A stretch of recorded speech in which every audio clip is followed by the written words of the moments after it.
Sa tuwing maririnig ang sirene ng mga firecracks, alam na agad natin na hudyat ito na mayroong sunog.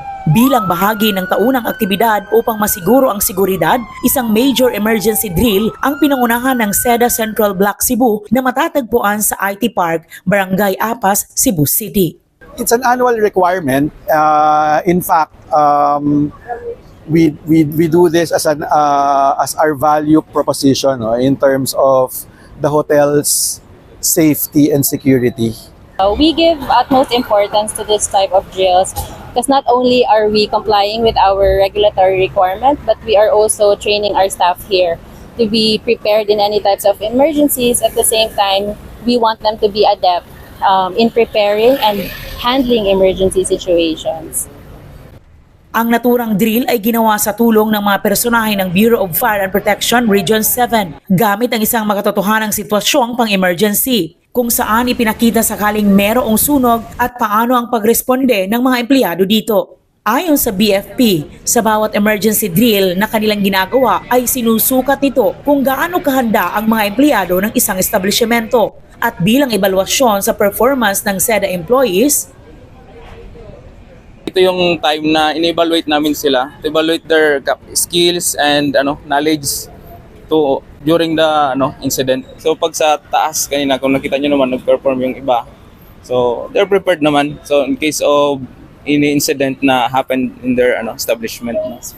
inilarawan ni Santiago ang kanilang ipinakitang drill sa SEDA Hotel sakaling mangyari ang mga sitwasyong hindi inaasahan. Yung ginawa namin kanina is rescue operation, rescue method. So in case na may mga victim na natrap sa taas, so we are performing rope rescue operation. So yung kanina yung victim, so in case na yung victim is nandun sa taas, tapos trap yan dyan, merong usok. So doon lang yung, kumbaga yun lang yung access namin doon sa taas. So nagkakandag kami ng rope rescue operation. So nilolower namin yung victim dito papunta sa baba using rope rescue techniques.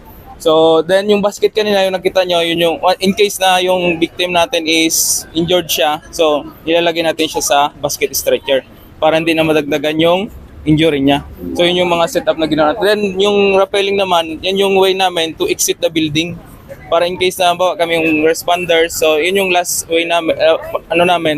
So para maka-exit kami sa building, so nagkakanta kami ng mga rappelling techniques, yung standard, lizard, tsaka Australian rappel techniques. So yun yung mga techniques namin na ginagawa during actual rescue operation.